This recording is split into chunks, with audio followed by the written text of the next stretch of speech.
Good morning all of you. Class 12 Indian Economic Development Chapter 3 Agriculture. Next topic, problems of Indian agriculture. In previous class we discussed features of Indian agriculture and importance of Indian agriculture in the economy. Now problems of Indian agriculture. जो Indian agriculture था उसमें बहुत सारी problems थी. आधी problems तो वही थी जो फीचर्स में आ रही है. Number first, lack of permanent means of irrigation. Lack of permanent means of irrigation. ये हमने फीचर में भी पढ़ा था. डिपेंडेंस ऑन रेनफॉल, बस उसी का एक प्रॉब्लम भी है. भाई हम रेनफॉल पे डिपेंड है क्योंकि हमारे पास परमानेंट मीन्स ऑफ इरिगेशन नहीं है या इरिगेशनल फैसिलिटीज नहीं है. तो परमानेंट कोई भी ट्यूबवेल्स की फैसिलिटीज नहीं थी, पाइप या आप बोल सकते पानी की फैसिलिटीज नहीं थी, इरिगेशनल फैसिलिटीज नहीं थी. और हम लोग किस पे डिपेंड थे? ज्यादातर फार्मर्स किस पे डिपेंड थे? रेनफॉल पे डिपेंड थे. अच्छी रेनफॉल होती थी तो अच्छी crops, poor rainfall means poor output. तो lack of permanent means of irrigation. Crop farming in India is heavily dependent upon rainfall. Permanent means of irrigation are extremely deficient. मतलब हम लोग किस पे डिपेंड थे? रेनफॉल पे. क्यों रेनफॉल पे डिपेंड थे? क्योंकि परमानेंट मीन्स ऑफ इरिगेशन की कमी थी. Lack of permanent means of irrigational facility. So India is heavily dependent upon rainfall. So good rainfall means good output and poor rainfall means bad output. So dependence on rainwater makes Indian agriculture extremely vulnerable. Good rainfall brings good harvest, while poor rainfall means poor output. भाई हमारी जो क्या हो गया था, हमारी जो agriculture थी वो ज्यादातर रेनफॉल पे डिपेंड हो गई थी. जिसका क्या मतलब हो रहा था? अच्छी बारिश होती थी उस साल तो अच्छी फसल हो जाती थी, और जिस साल अच्छी बारिश नहीं होती उस साल आउटपुट का भी लॉस होता था या आउटपुट पुअर रहती थी. तो कोई भी permanent means of irrigational facilities नहीं थी. कोई भी ब्रिटिश गवर्नमेंट ने ऐसी कोई भी टेक्निक्स वगैरह नहीं बनाई थी जिससे हमारी इरिगेशनल फैसिलिटीज अच्छी हो या खेतों या फार्म एरिया है वहां तक पानी पहुंच सके. Stability in agricultural output requires the permanent means of irrigation are developed across all parts of the country. और अगर हम चाहते हैं कि एग्रीकल्चर में स्टेबिलिटी रहे, अच्छे आउटपुट निकल के आए, तो उसके लिए क्या जरूरी है? इरिगेशन फैसिलिटी हर जगह कंट्री के हर पार्ट में जरूरी है. Clear all of you? Number second, deficiency of finance. भाई पैसों की प्रॉब्लम थी. फार्मर्स लोग ज्यादातर कैसे होते थे? लैंडलेस होते थे, या ज्यादातर फार्मर्स ऐसे थे जो गरीब थे और जमींदार के अंडर में काम कर रहे हैं, लैंडलॉर्ड्स या महाजन्स के अंडर में काम कर रहे. तो फाइनेंस की कमी भी एक बहुत बड़ी प्रॉब्लम थी. जो एक फार्मर है वो किससे ज्यादातर लोन लेता था? जमींदार, लैंडलॉर्ड्स या महाजन. और वो जब लोन लेता था वो हर साल लोन नहीं चुका पाता था, और वो एक तरह से जो लैंडलॉर्ड जमींदार वगैरह उसका सर्वेंट बन के रह जाता था और पूरी जिंदगी वो उनकी गुलामी करता रहता था. Deficiency of finance is another major problem facing Indian agriculture.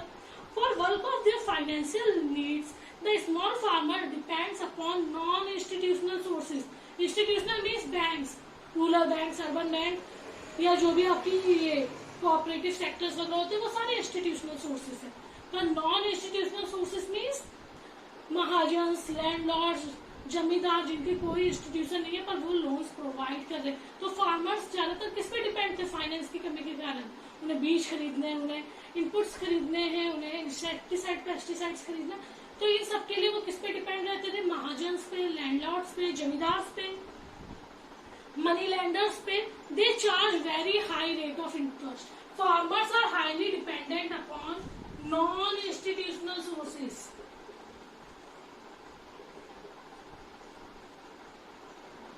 Farmers are heavily dependent upon non-institutional sources like Mahajans, landlords, zamindars, etc.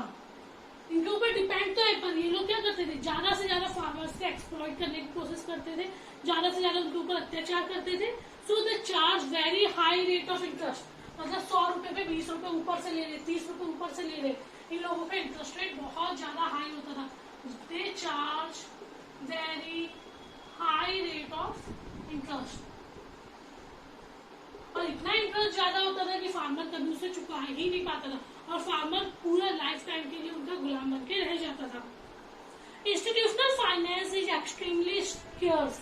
जो फाइनेंस वगैरह बहुत कम थी भी तो ना के बराबर थी।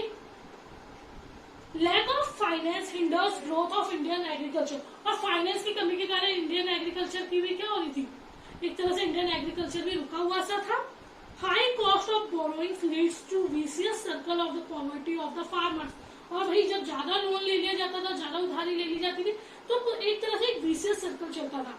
भाई फार्मर गरीब था क्योंकि वो लोन नहीं चुका पा रहा, उसके बच्चे वो भी लोन नहीं चुका पा रहे थे, तो उनके बच्चे लोन नहीं चुका पा रहे, तो ये सर्कल चलता रहता था कि फार्मर है, फार्मर के बच्चे गरीब, फार्मर के पेरेंट्स गरीब, तो ये एक सर्कल चलता रहता था कि फार्मर क्यों नहीं उसके स्टैंडर्ड हाई हो पा रहा था, क्योंकि वो जमींदार के लोन्स में या फिर आप बोल सकते बोरोइंग्स में इस तरह से दबा हुआ था कि उसकी पूरी आने वाली पीढ़ियां या जो पीछे की पीढ़ियां वो पूरी की पूरी किसमें फंसी हुई थी, फाइनेंस में, या फिर आप बोल सकते पूरी की पूरी उधारी में फंसी हुई थी। Number second, deficiency of finance, clear. Number third, conventional outlook, जो फार्मर्स का जो आउटलुक था या जो मेंटेलिटी थी वो भी कन्वेंशनल थी या ट्रेडिशनल थी। जो फार्मर्स थे वो खुद ही सोचते थे कि भाई हमें फसल किसके लिए उगानी है, क्रॉप्स किसके लिए उगानी है, अपनी फैमिली के लिए उगानी है, हमें यहाँ मार्केट में बेचनी नहीं है। मतलब उनकी मेंटेलिटी ये बन गई थी कि अगर हमें क्रॉप्स को उगाना भी है, प्रोड्यूस भी करना है, तो अपनी मतलब उनकी जो एग्रीकल्चर थी वो सब्सिस्टेंस ओरिएंटेड थी, ना कि कमर्शियल ओरिएंटेड थी। मतलब वो सिर्फ प्रॉफिट अर्न करने के लिए फसल नहीं उगा रहे थे या क्रॉप्स नहीं प्रोड्यूस करते थे, वो किस लिए क्रॉप्स प्रोड्यूस करते थे कि उन्हें अपनी फैमिली को क्या करना है, खाना देने या फैमिली की नीड्स को पूरा करना है। Conventional outlook towards farming is yet another problem of Indian agriculture. Despite innovative farm technology and farm management practice, वो अच्छी टेक्नोलॉजी और अच्छी जो मैनेजमेंट प्रैक्टिसेस थे उनकी जगह वो ऐसे टेक्नोलॉजी यूज करते थे जो बैकवर्ड थी। Indian farmer continues to rely on conventional wisdom, वो हमेशा कन्वेंशनल जो थिंकिंग थी उसी पे डिपेंड रहते थे। He continues to consider farming more as a means of subsistence and less as a business venture.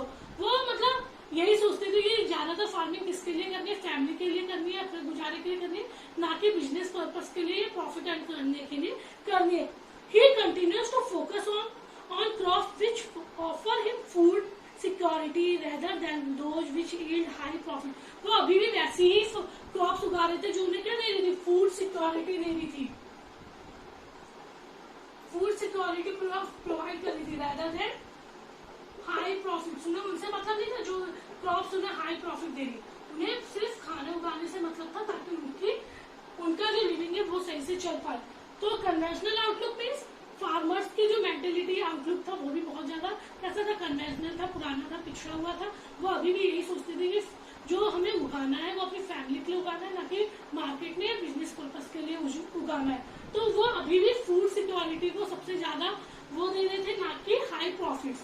जब हाई प्रॉफिट होगा तो अपना भी फूड सिक्योर हो जाएगा, पर उनकी मेंटेलिटी थी हमें बस खाना उगाना है, प्रॉफिट वगैरह को वो लोग नहीं देखते थे। Clear. Number 4, small and scattered holding. मैंने आपको फर्स्ट चैप्टर में भी बताया था, इस चैप्टर के स्टार्टिंग में भी बताया था, जो लैंड के पीसेस थे वो कैसे थे, छोटे छोटे थे और बिखरे हुए थे, एक जगह पे नहीं। एक लैंड अगर किसान का यहाँ है तो एक लैंड कहीं और था। तो इससे क्या हो रहा था, जो मॉडर्न इनपुट्स है या जो मॉडर्न मशीनरी वगैरह वो चलाने में बहुत ज्यादा दिक्कत आती थी। तो small and scattered holdings in India are not on so holdings in India are not only small but scattered as well. ये छोटी नहीं थी हमारी कंट्री में लैंड, बस साथ ही साथ स्कैटर भी थी, बिखरी हुई थी। एक तो लैंड छोटा सा, उसमें भी आधा लैंड कहीं और पड़ा हुआ है, तो सिर्फ लैंड छोटा नहीं था, वो स्कैटर्ड भी था। Small holdings do not allow the use of modern technology. और मैंने आपको पहले ही बताया कि जब स्मॉल होल्डिंग से छोटे छोटे जमीन के टुकड़े होंगे उसमें मॉडर्न टेक्नोलॉजी को हम यूज नहीं कर पाएंगे।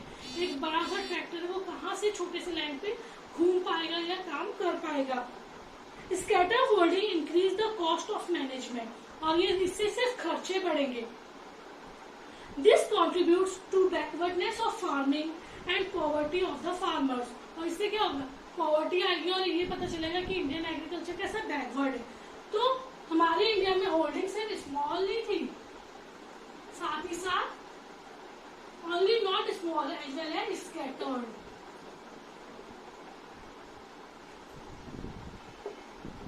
तो मॉडर्न टेक्नोलॉजी या मॉडर्न इनपुट्स का क्या होता था, यूज ही नहीं हो पाता था स्मॉल और scattered holdings. Fifth, exploitative agrarian relation. Agrarian relation means जो जमींदार का फार्मर्स के साथ जो रिलेशन था वो कैसा था, बहुत ज्यादा एक्सप्लॉयटेटिव था, बहुत ज्यादा अत्याचार होता था उनके फार्मर्स पर। और ज्यादातर जो अत्याचार करने वाले कौन होते थे, जो उन्हें लोन्स दे रहे हैं, बोरोइंग्स दे रहे हैं, नॉर्मली जमींदार होते थे, लैंडलॉर्ड्स होते थे, मनी लैंडर्स होते थे। Agrarian relation refers to the business relation between the landlords. Agrarian relation means business relation between the landlords and farmers.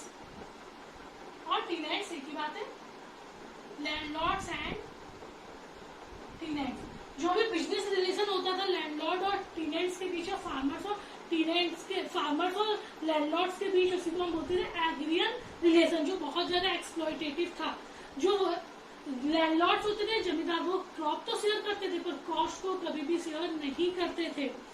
Most landlords are absentee landlords, they seldom do farming themselves. ज्यादातर landlords कैसे थे, absentee, जिन्हें अपनी जमीन से कोई मतलब नहीं था।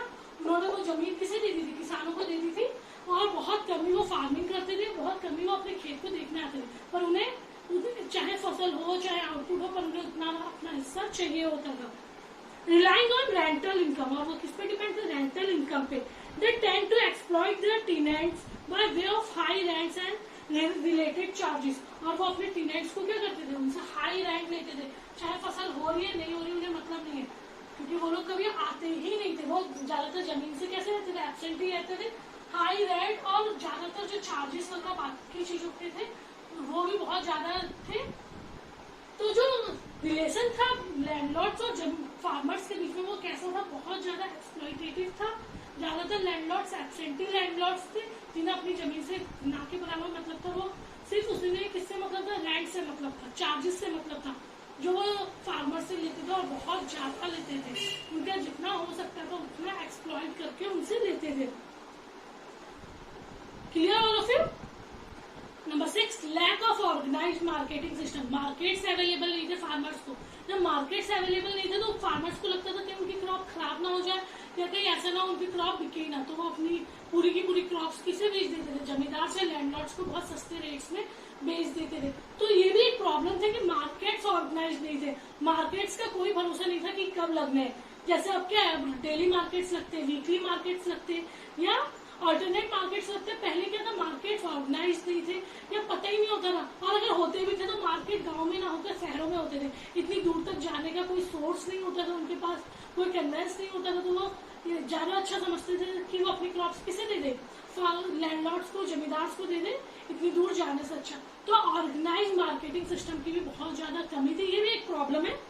Agriculture marketing system is highly unorganised. कैसी थी मार्केटिंग सिस्टम, हाईली अनऑर्गेनाइज्ड। जो मार्केटिंग सिस्टम था वो कैसा था, हाईली अनऑर्गेनाइज्ड था। A vast majority of small farmers continue to sell their output in the local market at reduced rate। और वो अपनी सारी की सारी जो फसल है वो कहाँ बेचते थे, लोकल मार्केट में, जो आसपास के मार्केट थे उसमें ही बहुत कम रेट्स पे बेच देते थे, या बाकी फसल जमींदार वगैरह को बेच देते थे। मतलब उन्हें अच्छे आउटपुट या अच्छे रिजल्ट्स नहीं मिलते थे अपनी क्रॉप सेल करने के बाद भी।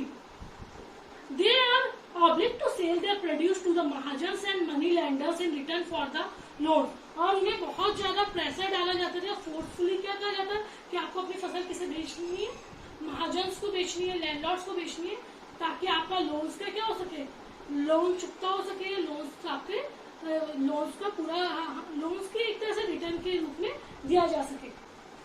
They are obliged to sell their produce to the mahajans and money lenders in return for the loans। और नॉर्मली क्या उन्हें मतलब प्रेशर डाला जाता था कि लोन्स के रिटर्न के रूप में उन्हें अपनी जो भी क्रॉप्स वगैरह है वो किसे बेचने, महाजन्स, मनी लेंडर, लैंडलॉर्ड्स को, ताकि उनके लोन्स चुकता हो सके। जिससे क्या होता था, उन्हें बहुत कम रेट्स दिए जाते थे और बहुत ज्यादा आप बोल सकते हैं एक्सप्लॉइट किया जाता था।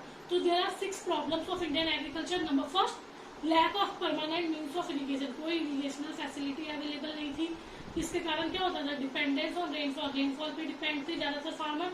Good rainfall means good output and poor rainfall means poor output. Number second, lack of finance, finance की कमी थी, बैंकिंग वगैरह ज्यादा डेवलप नहीं हुए थे। तो ज्यादातर जो फार्मर्स थे वो किस पे डिपेंड थे, non institutional sources. Non institutional sources means महाजन, मनी लेंडर्स, लैंडलॉर्ड, इन पे डिपेंड थे। और जब इन पे डिपेंड थे तो ये लोग क्या करते थे, बहुत ज्यादा एक्सप्लॉइट करते थे, बहुत ज्यादा हाई रेट ऑफ इंटरेस्ट लेते थे फार्मर से। तो फार्मर क्या होता था, एक विशियस सर्कल ऑफ पॉवर्टी में फंस जाता था, गरीब का गरीब ही रह जाता था। Number third, conventional outlook. अभी भी फार्मर्स की मेंटेलिटी ये थी कि उन्हें क्या करना है, सब्सिस्टेंस ओरिएंटेड थी, मतलब उन्हें अपने परिवार का पेट पालना है, उन्हें अपने परिवार को चलाना, उन्हें अपनी नीड्स पूरी करनी है, ना कि उन्हें प्रॉफिट कमाना। तो अभी भी उनकी थिंकिंग वही थी, वो लोग प्रॉफिट कमाने के बिल्कुल फेवर में नहीं थे। उन्हें ज्यादातर क्या, उन्हें बिजनेस पर्पज के लिए फसल नहीं उगानी थी, उन्हें अपनी फैमिली की नीड्स के लिए। ये जो एक बैकवर्डनेस का साइन था, ये भी एक प्रॉब्लम थी इंडियन एग्रीकल्चर में। Number 4, small and scattered holding. जो होल्डिंग्स थे, जो खेत थे, वो बहुत छोटे छोटे थे और स्कैटर्ड थे, बिखरे हुए थे। इसके कारण सबसे बड़ी प्रॉब्लम आती थी, modern technology like tractor, harvesters वगैरह वहाँ यूज नहीं किए जाते थे, जिससे बहुत दिक्कत होती थी, आउटपुट बहुत कम या लो निकल के आता था। Number 5, exploitative agrarian relation. जो जमींदार और फार्मर्स का रिलेशन था, वो बहुत ज्यादा एक्सप्लॉयटेटिव था। जो जमींदार थे, वो फार्मर का एज मच एज जितना ज्यादा हो सकता था उतना ज्यादा उन्हें एक्सप्लॉइट करते थे, उनसे मनमाने रेंट्स वसूलते थे। और उन्हें जो लैंडलॉर्ड्स थे, ज्यादातर एब्सेंटी लैंडलॉर्ड्स होते थे, जिन्हें अपनी जमीन से लेना देना नहीं है, उन्हें किससे लेना देना है, रेंट से लेना देना है। और उन्हें नहीं मतलब है कि आउटपुट हुआ है नहीं हुआ, उन्हें उतना रेंट चाहिए होता है। मतलब फार्मर्स को बहुत ज्यादा एक्सप्लॉइटेशन होता था। Number 6, lack of organize marketing system. Markets बहुत ज्यादा हाईली अनऑर्गेनाइज थे, नहीं पता होता था मार्केट लगेगा भी या नहीं लगेगा लोकल मार्केट्स में। और शहरों वाले मार्केट इतनी दूर जाने के लिए कोई कन्वेंस नहीं था, कोई सोर्स नहीं था। तो जो फार्मर्स थे, वो अपनी जो क्रॉप्स थे या तो लोकल मार्केट में बेचते थे, और अगर लोकल मार्केट में बेच भी देते थे, फिर भी उनकी ज्यादातर क्रॉप्स कहाँ जाती थी, मनी लैंडर्स, लैंडलॉर्ड, महाजन के पास जाती थी। क्यों? क्योंकि उन्होंने बहुत सारा लोन लिया होता था। तो इन रिटर्न ऑफ लोन के रिटर्न में वो सारी की सारी क्रॉप्स उन्हें किसे देनी पड़ती थी, महाजन, लैंडलॉर्ड्स को देनी पड़ती थी बहुत कम दामों में। Clear all of you? Thank you.